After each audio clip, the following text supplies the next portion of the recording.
Hello fellow makers, welcome back to making it in film city. इस बार हम address करेंगे फिल्म के एंड को, उसके क्लाइमैक्स को या उसके एंटी क्लाइमैक्स को। नाउ मोटा मोटी तो हमको पता है कि ये टर्म्स क्या है क्या नहीं है, बट इसके पीछे जो साइंस जाता है, इसके पीछे जो टेक्निक्स जाती हैं, उनको डिस्कवर करते हैं इस इंट्रो के बाद।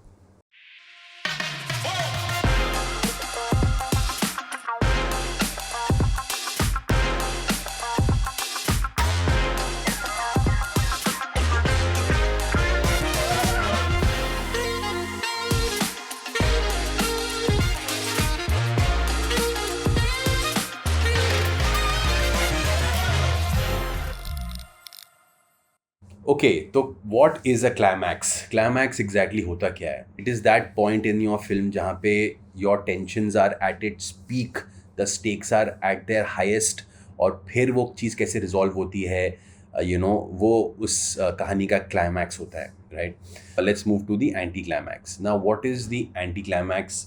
वेरी सिंपली पुट, जब आप एक चीज़ को एक्सपेक्ट कर रहे होते हैं, एक सर्टन काइंड ऑफ क्लोजर या एक सर्टन काइंड ऑफ एंडिंग आप एक्सपेक्ट कर रहे होते हैं, नॉर्मली फिल्म मेकर्स को भी आइडिया होता है कि this is something that you are expecting and you know कि इस तरीके से ख़त्म होगा।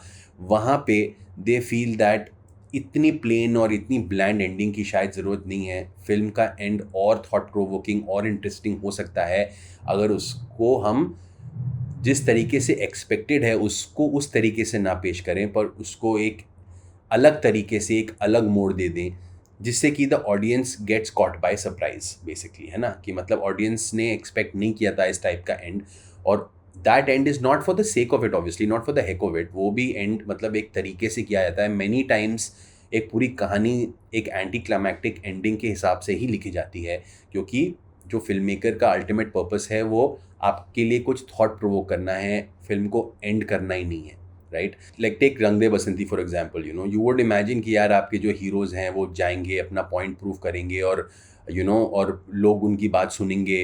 आई प्रॉमिस यू तुम्हें कुछ नहीं होगा। बस मुझे उन सब के नाम बता दो जो इसमें इन्वॉल्व थे। ओके, मेरी पहुंच बहुत ऊपर तक है।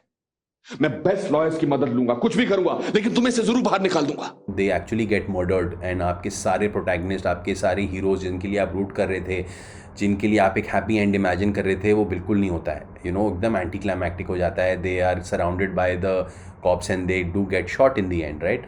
और इससे I think the film becomes 100 times bigger, is because now आप एक बस खुशी खुशी चले नहीं जाते हो। Now you are force to think कि कितनी बड़ी बात है करप्शन, और कितना बड़ा स्टैंड लिया था इन लोगों ने, जबकि उनके पर्सनल इंटरेस्ट भी वेस्टेड थे उसमें, and how they came together to prove a point.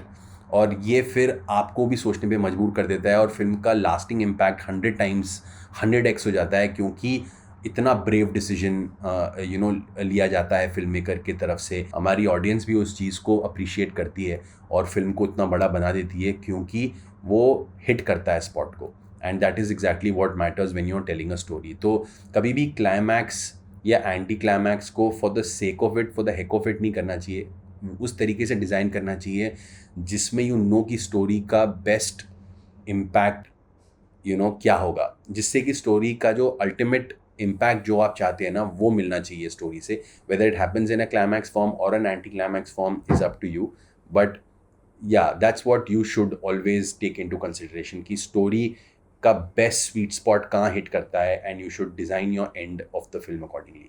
Anti climaxes serious या मेटाफोरिकल ही नहीं होते हैं, उसको आप ह्यूमर से भी और बहुत इंटरेस्टिंग तरीके से भी आप यूज़ कर सकते हैं। जाने भी दो यारों का एग्जांपल अगर आप लें, तो मतलब उसमें जो प्रोटैगनिस्ट हैं क्लाइमैक्स में, तो वो तो जेल चले जाते हैं, और जो जो करप्शन को, जो अगेन यहाँ पे करप्शन को सेम थीम लेके जो हाईलाइट किया है, those people who are corrupt get away scot free, but are protagonist go behind bars. But ये देखो कितना सेटायरिकल तरीका है ना बोलने के लिए कि भाई देखो, सिस्टम को फाइट करना बहुत आसान नहीं है। It's a very difficult thing to do. ये मतलब तभी चेंज होगा जब सब लोग इस चीज़ को सीरियसली लें और उस पॉइंट को लेके आगे बढ़ें, राइट? तो जाने भी दो यारों, ह्यूमर को एज अ लेंस लेके इसी सेम पॉइंट को बताता है, और रंग दे बसंती थोड़ा सीरियसली बताता है। और अब मैं जो तुम्हें बताने जा रहा हूं उसे सुनकर तुम गूंगे हो जाओगे। सो आप एलिमेंट क्या चूज़ करते हो is up to you, but anti climax और climax whatever your choice में be can be done in several different ways. तो कभी इस चीज़ को लेके आप लोग स्टक मत होना कि नहीं यार एंटी क्लाइमैटिक है तो रॉकस्टार जैसा एक बड़ा मेटाफोरिक सा या बड़ा ओपन एंडेड ही एंड होता है तो वो एंटी क्लाइमैक्स होता है। नहीं, एंटी क्लाइमैक्स भी हर तरीके के इमोशन के साथ प्ले आउट हो सकता है। It can be emotional, it can be serious, it can be funny. So yeah, there are many ways in which you can approach it, but yeah, just be innovative and let's get into understanding more about how the climax and the anti-climax is done. Normally बहुत बार ऐसा भी होता है कि एक story बहुत organically leads to a certain kind of end but एक film maker हमेशा ये क्रॉस रोड पे होता है कि आई हैव अ चॉइस यार, मैं इसको एक बड़ा प्यारा क्लाइमैक्स भी दे सकता हूँ या मैं इसको एक एंटी क्लाइमैक्स तरीके से पेश करूँ और whatever. Now just as we discuss before, for the heck of it कुछ नहीं करना है, कुछ बहुत बेसिक टेक्निकल पॉइंट्स होते हैं जिसको आप रेफर कर सकते हैं जब भी आप ऐसे दुविधा में हो, राइट। जब भी कोई एक्शन फिल्म है, राइट, जहाँ पे एक्शन और उसके सेट पीसेस मेन स्टे था और आपने एक ड्रामा के लिए एक इमोशनल स्टोरी वीवन की है, राइट। अब ऐसे में आपके जो ऑडियंस है वो एक इमोशनल पे ऑफ एक्सपेक्ट कर रही है। आपको पता है कि उस वो पे ऑफ अगर आपने नहीं दिया तो कोई मतलब नहीं है इतना सब इतनी एक्शन की भूमिका बांधने का वट एवर।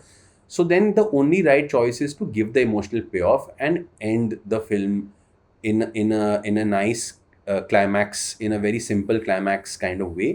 एंड अगर आपको सीक्वल या कुछ और टीज करना है तो आप एक नया मिशन या एक नई चीज़ वहाँ पे नया एक सीड डाल के अगले मिशन को आप टीज कर सकते हैं। Something like how it happens with Mission Impossible and all that, क्योंकि एक ही स्टोरी को कॉन्स्टेंटली डालना is a decision that you have to make. But आपको जब पता है कि यार एक स्टोरी का एंड एक अच्छे इमोशनल पे ऑफ के साथ हो रहा है और अगला मिशन हम एक अगली जगह या अगली एक और सेटिंग वगैरह वगैरह में डाल सकते हैं, more often than not audiences को एक क्लीन एंड, एक क्लोजर वाला एंड ज़्यादा अच्छा लगता है, क्योंकि फिर उनको लगता है उन्होंने एक पूरी कहानी को समझ लिया, एक बिगिनिंग मिडल और एंड देख लिया और एक अच्छी कहानी को देख के वो बाहर निकल रहे हैं, as oppose to for a general audience perspective I am saying कि उनको एक ऐसी कहानी उनने देखी जहाँ उनको एंड समझ भी नहीं आया या एंड उनको दिमाग नहीं लगाना है टू अंडरस्टैंड कि आप क्या पॉइंट प्रूव करने की कोशिश कर रहे हो। And it's for the intellectual film makers who might like it more and the mass audience might just be like यार एक अच्छी कहानी दिखा रहे हो तो उसको ख़त्म करो और आगे बढ़ो, एक अगली फिल्म में कुछ और दिखा देना whatever, right. So you have to be very mindful कि कोई भी चीज़ आप सिर्फ हेक ऑफ इट के लिए नहीं कर रहे हो, आप एक बहुत स्ट्रॉन्ग रीज़न से कंपेल होके अपना ये डिसीजन ले रहे हो। तो लाइक आई सेड, एक सिंपल स्वीट स्टोरी है जहाँ एक emotional pay of is important, वहाँ पे आप एक अच्छा क्लाइमैक्स आप दे दो। जिस भी फिल्म में आपको लगता है आपको थॉट प्रोवोक करना ही करना है, आपको एक पॉइंट बनाना ही बनाना है, आपको ये चाहते हो आपकी भाई जब ऑडियंस बाहर निकले तो ये सोचे इस बारे में, because you want to bring about some kind of change. यहाँ पे एक anti climax works better is because आपका फिर वो मुद्दा है ही कि आप चाहते हो कि लोग सोचें आपके फिल्म के बारे में, आप चाहते हो कि उस पॉइंट के बारे में सोचें रादर जो आप बनाने की सोच रहे थे, जो आप बताने की कोशिश कर रहे थे इन योर फिल्म। तो that automatically makes the purpose very solid and then you know कि हाँ भाई इसका क्लाइमैक्स तो मुझे थोड़ा ओपन एंडेड ही रखना है, अनअज्यूमिंग ही रखना है, क्योंकि अल्टीमेट मेरा गोल मेरे कहानी सुनाने का ये है। तो अगर आप लोगों को ऐसा लगता है कि आपको कुछ टेक्निकलिटीज़ भी समझनी है with respect to writing interesting climax और एन एंटी क्लाइमैक्स, हमें कमेंट्स में बताइए और हम एक और वीडियो बनाएंगे जहाँ पे हम आपको कुछ पॉइंट वाइज टेक्निक्स बताएंगे जिसमें आप अपने क्लाइमैक्स या एंटी क्लाइमैक्स को उनको रेफर करके इंटरेस्टिंगली स्ट्रक्चर कर सकते हैं so that you hit home with the kind of end that you want. I hope you like the video. Please give us a like, give us a subscribe, and I can't wait to see you in the next one.